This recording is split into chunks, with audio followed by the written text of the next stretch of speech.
মোৰ স্বামীয়ে গাঁৱৰ এগৰাকী মহিলাৰ লগত অবৈধ সম্পৰ্ক কৰি থকা সময়ত ধৰা পৰিলে। তেতিয়া গাঁওবাসীয়ে তেওঁক মাৰি মাৰি তেওঁক একেবাৰে মাৰি পেলালে। সেই সময়ত মই গৰ্ভৱতী আছিলোঁ। গাঁৱৰ মানুহে জবৰদস্তি মোৰ বিয়া শহুৰৰ লগত কৰাই দিলে। ফুলশয্যা নিশা ভয়তে মোৰ অৱস্থা বেয়া হৈ গৈছিল। ৰাতি মোৰ শহুৰ মোৰ কোঠালৈ আহিলে আৰু মোৰ লগত যি কৰিলে সেয়া শুনিলে আপোনাৰ গা নোম শিয়ৰি উঠিব। নমস্কাৰ বন্ধুসকল, বলক আৰম্ভ কৰোঁ আজিৰ কাহিনী। মোৰ নাম মঞ্জু। মোৰ 21 বছৰ হোৱাৰ লগে লগে মোক মোৰ মায়ে বিয়া দি দিলে। ইয়াৰ কাৰণ এইটোৱে আছিল যে মোৰ দেউতাৰ মৃত্যু মই সৰু থাকোঁতেই হৈ গৈছিল। তেওঁ মৃত্যুৰ পিছত আমাৰ ঘৰখন কোনোমতে চলিছিল। তেতিয়া মোৰ বয়স মাত্ৰ 3 বছৰ আছিল। তাৰপিছত মোৰ মায়ে এজন মানুহৰ লগত বিয়া হৈ গ'ল। মোৰ সতীয়া দেউতাই বহুত মদ খাইছিল। তেওঁৰ এটা সৰু চাকৰিও আছিল আৰু বেছিভাগ পইচা মদৰ নামতে খৰচ কৰিছিল। যিকোনো প্ৰকাৰে মোৰ শৈশৱটো পাৰ হ'ল। কিন্তু মোৰ 18 বছৰ হোৱাৰ লগে লগে মোৰ দেউতাৰ লেতেৰা চকু মোৰ ওপৰত পৰিল। যিমান যি হ'লেও তেওঁ মোৰ সতীয়া পিতৃহে আছিল। মোৰ এজন সতীয়া ভাইও আছিল। সি মোতকৈ বহুত সৰু আছিল।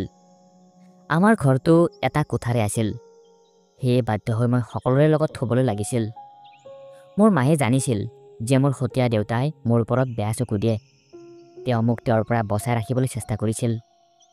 কিন্তু মোৰ দেউতাৰ ব্যৱহাৰৰ পৰা তেওঁ বহুতে চিন্তাত পৰি গৈছিল। এইটোৱেই কাৰণ আছিল যেতিয়া মই 18 বছৰীয়া হৈ গ'লোঁ তেতিয়াৰ পৰা মোৰ বাবে সম্পৰ্ক বিচৰা আৰম্ভ কৰি দিলে। কিন্তু মোৰ বয়স বহুত কম হৈ থকাৰ কাৰণে ভাল সম্পৰ্ক পোৱা নাছিল। ওচৰৰ গাঁৱৰ এজন ল'ৰা আছিল ৰাজীৱ। সি তাৰ দেউতাকৰ লগত খেতি-বাতিৰ কাম কৰিছিল। সি মোৰ বাবে সম্পৰ্ক পঠিয়ালে। তেতিয়া মোৰ মায়ে লগে লগে সেই সম্পৰ্কৰ বাবে মান্তি হৈ গ'ল।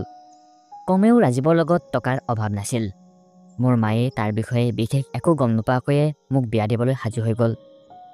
যেতিয়া মই বিয়া হৈ মোৰ শহুৰৰ ঘৰলৈ আহিলোঁ তেতিয়া তাত কোনো মহিলা নাছিল। মোৰ স্বামী নিজৰ মাক দেউতাকৰ একমাত্ৰ সন্তান আছিল আৰু শাহুমাৰো বহুত আগতে মৃত্যু হৈছিল। মোৰ ফুলশয্যা নিশাত মোৰ স্বামীয়ে মোৰ লগত কোনো ধৰণৰ কথা নাপাতিলে। মাত্ৰ মোলৈ লেতেৰা চাৱনিৰে চাই থাকিল আৰু নিজৰ উদ্দেশ্য পূৰণ কৰি ল'লে। ইমান কম বয়সত মই বিয়া হ'বলৈ বিচৰা নাছিলোঁ। মাত্ৰ মোৰ সতীয়া দেউতাৰ ভয়তহে মই বিয়াৰ বাবে মান্তি হৈছিলোঁ। সেইকাৰণে বিয়াক লৈ মই কোনো সপোন ৰচি থোৱা নাছিলোঁ। কিন্তু মই ভাবিছিলোঁ যে কমেও মই স্বামীৰ লগত এটা নিৰ্ভীক জীৱন পাৰ কৰিবলৈ পাৰিম। কিন্তু তেওঁ মাত্ৰ নিজৰ কামনা পূৰণ কৰিলে। সেয়া ভাবি মই ভিতৰি বহুত দুখী হৈ পৰিছিলোঁ। তাৰোপৰি ইমান কম বয়সতে পাকঘৰৰ সকলো দায়িত্ব মোৰ ওপৰতে আহি গৈছিল। মই ঘৰত মোৰ মাৰ কামত সহায় কৰিছিলোঁ যদিও ঘৰৰ দায়িত্ব মই কেতিয়াও লোৱা নাছিলোঁ। কেইদিনমান মোৰ শহুৰৰ ঘৰত কটোৱাৰ পিছত মই এই কথাটো বুজি পাই গৈছিলোঁ যে মোৰ স্বামীৰ কোনো জীৱনসংগীৰ প্ৰয়োজন নাই। তেওঁতো মাত্ৰ এগৰাকী মহিলাৰ প্ৰয়োজন, যাৰ বাবে তেওঁ বিয়া কৰাইছিল। মোৰ শহুৰ আৰু মোৰ স্বামীয়ে গোটেই দিন খেতিপথাৰত কাম কৰিছিল। তেতিয়া মই ঘৰত অকলে থাকিছিলোঁ। আমাৰ ঘৰৰ ওচৰতে এজনী গীতা নামৰ ছোৱালী আছিল। তাইৰ লগত মোৰ ভাল বন্ধুত্ব গঢ়ি উঠিল। সময়ৰ লগে লগে আমাৰ বন্ধুত্ব আৰু ভাল হৈ পৰিল। এদিন তাই মোক সুধিলে, তুমি ৰাজীৱৰ লগত কিয় বিয়া হ'লা? তেতিয়া মই ক'লোঁ যে ৰাজীৱৰ ফালৰ পৰা মোলৈ বিয়াৰ প্ৰস্তাৱ গৈছিল। তেতিয়া মোৰ মায়ে সেই প্ৰস্তাৱত মান্তি হৈ গ'ল। কিন্তু তুমি মোক এই কথা কিয় সুধিছা? তেতিয়া তাই ক'লে যে ৰাজীৱৰ স্বভাৱ একেবাৰে ভাল নহয়। বিয়াৰ আগতেও বহুতো মহিলাৰ লগত সম্পৰ্ক আছিল। এতিয়াও তাৰ স্বভাৱ তেনেকুৱাই। সেই কথা শুনি মই একেবাৰে আচৰিত নহ'লোঁ। কাৰণ বিয়াৰ ইমান দিনৰ পিছতো আমাৰ দুয়োৰে মাজত না কিবা বন্ধুত্ব হ'ল না কোনো প্ৰেম। সময় বাগৰিল। মোৰ ভাগ্যক লৈ মই বহুত দুখ কৰি থাকিছিলোঁ।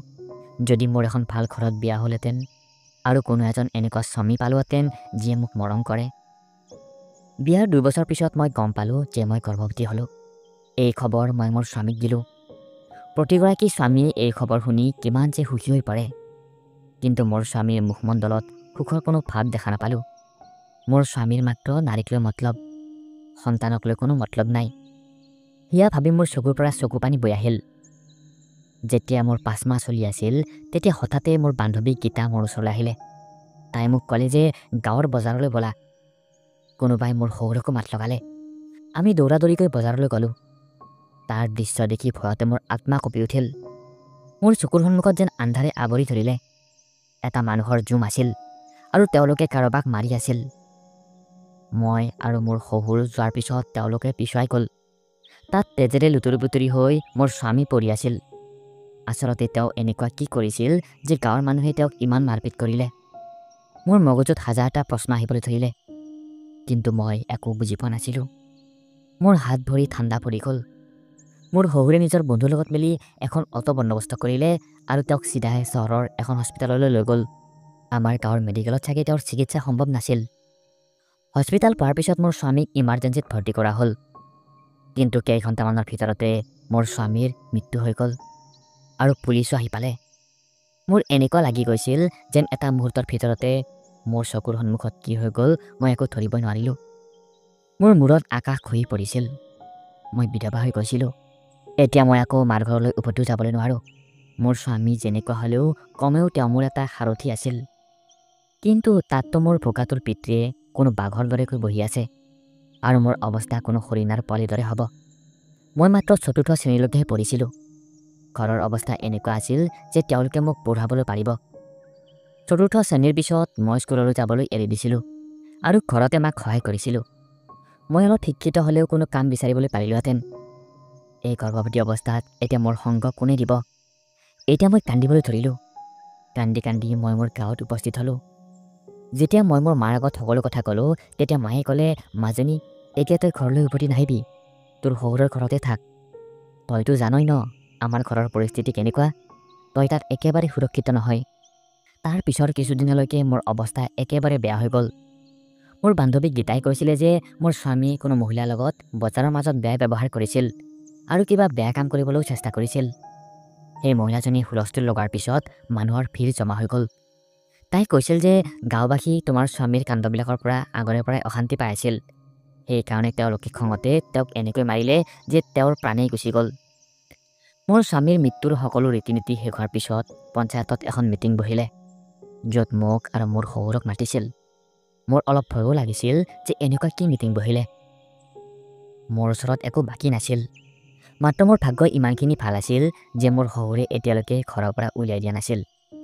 পঞ্চায়ত আৰু গাঁওবাসীয়ে মিলি এনেকুৱা এটা সিদ্ধান্ত শুনালে যি শুনি মোৰ ভৰিৰ তলৰ মাটি খহি যোৱা যেন হ'ল। তেওঁলোকে সিদ্ধান্ত ল'লে যে যিহেতু মই গৰ্ভৱতী আৰু মোৰ স্বামীৰ মৃত্যু হৈছে, সেয়ে মোৰ শহুৰৰ লগত মোৰ বিয়া পাতি দিয়া হওক। সেয়া শুনি মই সেই ঠাইতে নিথৰ হৈ পৰিলোঁ। শহুৰটো পিতৃতুল্য হয়, এয়া কেনেকুৱা সিদ্ধান্ত শুনালে? কিন্তু মই পিতৃ শব্দৰ অৰ্থ বুজি পোৱা নাছিলোঁ, কাৰণ মোৰ সতীয়া পিতৃয়ে সদায় মোৰ লগত বেয়া কাম কৰাৰ কথা ভাবিছিল। আৰু এতিয়া মই মোৰ শহুৰ দেউতাক কেনেকৈ মোৰ স্বামীৰ ৰূপত স্বীকাৰ কৰোঁ? মই 18 বছৰীয়া আৰু মোৰ শহুৰ প্ৰায় 40 বছৰীয়া। গীতাই মোক কৈছিল যে মোৰ শহুৰে বহু বছৰ আগতে নিজৰ পত্নীক হেৰুৱাইছিল। সেই সময়ত মোৰ স্বামীৰ বয়স মাত্ৰ 4 বছৰ আছিল। তাৰপিছত তেওঁ আৰু দ্বিতীয় বিবাহ কৰোৱা নাছিল আৰু তেওঁ নিজেই তেওঁৰ সন্তানৰ লালন পালন কৰিছিল। আচলতে তোমাৰ শহুৰো তোমাৰ স্বামীৰ দৰেই, তেওঁৰ চৰিত্ৰও নিকা নহয়। সেইকাৰণে গাঁৱৰ কোনো মহিলাই তেওঁৰ লগত বিয়া হোৱাবলৈ ৰাজি হোৱা নাছিল। তোমাৰ শাহুৱেও এই দুখতে ঢুকাইছিল। তাৰ পিছৰ পৰাই তোমাৰ শহুৰ আৰু গাঁৱৰ মহিলাবিলাকৰ ওপৰত লেতেৰা দৃষ্টি আছিল। হয়তো এইকাৰণে গাঁৱৰ মানুহে এই সিদ্ধান্ত লৈছিল।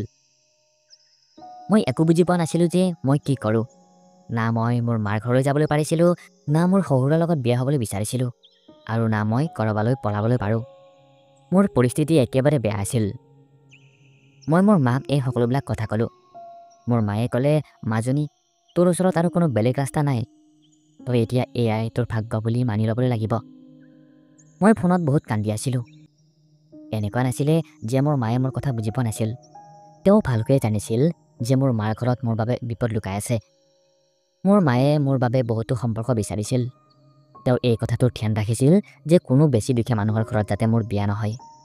ৰাজীৱৰ ওচৰত বহুতো মাটি সম্পত্তি আছিল, ভাল খেতিও হৈছিল।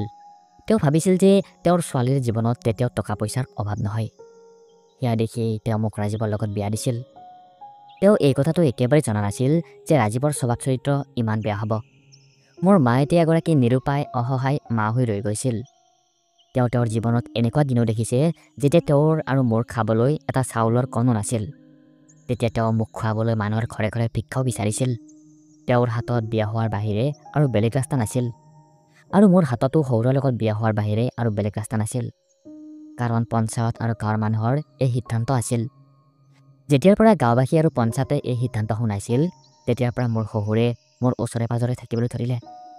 নহ'লে মোৰ স্বামীৰ মৃত্যুৰ পিছততো তেওঁ মোক এটা বজাৰ দৰেকৈ ব্যৱহাৰ কৰি আছিল, কিন্তু এতিয়া তেওঁৰ চকুত কিবা বেলেগ জিলিকি আছিল। বহুবাৰ মোৰ স্বাস্থ্যৰ বিষয়ে সোধ-পোছ কৰোঁতে তেওঁ মোক স্পৰ্শ কৰিছিল। তেতিয়া মই বহুত ভয় খাই গৈছিলোঁ। যেতিয়া মই দুখ মনেৰে বহি আছিলোঁ, তেতিয়া মোৰ শহুৰে মোৰ ওচৰলৈ আহি মোক সাৱটি ধৰিলে। তেওঁ ক'লে, মই তোমাৰ দায়িত্ব ল'ম, তুমি ভয় কৰাৰ কোনো কাৰণ নাই। কিন্তু যেতিয়া ৰক্ষকেই ভক্ষ হৈ যায়, তেতিয়া এগৰাকী নাৰীয়ে কি কৰিবলৈ পাৰে? 15 দিনৰ ভিতৰত আমাৰ বিয়া হৈ গ'ল, আৰু আজি মোৰ শহুৰৰ লগত ফুলশয্যা নিশা। এতিয়ালৈকে মই মোৰ শহুৰক স্বামীৰ ৰূপত স্বীকাৰ কৰিবলৈ পৰা নাই। ফুলশয্যা নিশা যেতিয়া মোৰ শহুৰ কোঠালৈ আহিলে, তেতিয়া মোৰ বুকুৰ থপথপনি বহুত বাঢ়ি গ'ল। তেওঁ মোৰ ওচৰলৈ আহিলে আৰু এনেকুৱা কিবা এটা কৰিলে যাৰ বিষয়ে মই সপোনতো ভবা নাছিলোঁ।